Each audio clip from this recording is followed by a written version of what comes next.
आज श्रद्धासुमन प्रकट करने का दिन है। आज स्मरण करने का दिन है एक ऐसे युग पुरुष का जिन्होंने इस राजस्थान का गौरव हिंदुस्तान के राजनीति में बढ़ाया। भैरव सिंह जी शेखावत, जिनको आम राजस्थान के अंदर गांव में बैठा व्यक्ति भैरव सिंह जी बाबोसा के नाम से याद करता था, इस राजस्थान के कण कण से जुड़े रहे। उनके राजनीतिक जीवन के अंदर आज जिस प्रकार का जीवन उन्होंने जिया, उस प्रकार के आदर्श की कल्पना को मूर्त रूप देना आज के युग में संभव नहीं। भैरव सिंह जी शेखावत ने इस राजस्थान के अंदर पहली बार अपनी कलम से बरानी भूमि का लगान माफ किया। और जब चर्चा चली बरानी भूमि पर लगान माफ करने की, तो उन्होंने कहा, मैंने मेरे जीवन में पहला जन विरोध जब मेरे गांव खाचेरियावास में टिड्डी की हमले से फसल नष्ट हो गई थी, सरकार के हलकारे उसमें लगान लेने आए, मैंने विरोध किया और इसी कारण से उस पीड़ा को लिए मैं आज बैठा हूं। मैं पहली अपनी कलम से मुख्यमंत्रित्व के रूप में उन्होंने लगान माफ किया।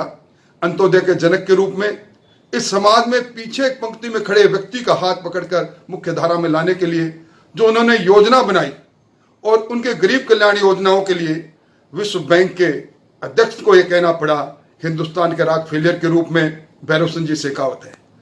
अंत्योदय के इस जनक ने राजस्थान के अंदर अपना गांव अपना काम योजना प्रारंभ की। राजस्थान में अनाज के साथ उन्होंने काम के बदले अनाज योजना को प्रारंभ किया। पहली बार गांव के लोगों को लगा कि हम श्रम करेंगे तो धरती के सीने से चीर कर अनाज नहीं, हम सरकार से भी अनाज ले सकते हैं। उस प्रकार की बहुत सी योजनाएं उनके नाम के साथ जुड़ी हुई है। राजस्थान में साक्षरता के लिए उन्होंने जो काम किया, अपने आप में अद्वितीय काम किया। राजस्थान की साक्षरता को आगे बढ़ाने के साथ साथ राजस्थान के माथे से पिछड़ेपन के कलंक को मिटाने का श्रेय किसी को जाता है। आधुनिक राजस्थान के निर्माण की आधारशिला किसी ने रखी तो भैरव सिंह जी ने रखी। मुझे याद आ रहा है उनके सरल जीवन पर। जब मैं चूरू से 1990 में विधायक बना, भैरव सिंह जी मुख्यमंत्री के रूप में गंगानगर बीकानेर के अंदर ट्रेन से जाया करते थे। ट्रेन चूरू से गुजरती थी 2 बजे, 2:30 बजे, 1:30 बजे, और उस समय उस कंपकपाती सर्दी के अंदर भी हम नारे लगाते हुए स्टेशन पर पहुंचते थे।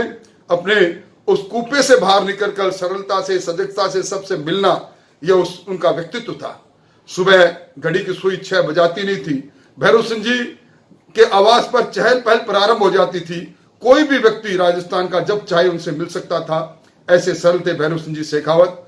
और उन्होंने राज्यसभा के सभापति के रूप में जो काम किया, आज हिंदुस्तान के संसदीय इतिहास के अंदर वो सुनहरे पन्नों में लिखा गया है। उन्होंने जिस प्रकार राज्यसभा का संचालन किया, और मैं समझता हूं कि अगर संसदीय प्रणाली को समझने का, परखने का किसी ने काम किया तो भैरव सिंह जी शेखावत ने किया।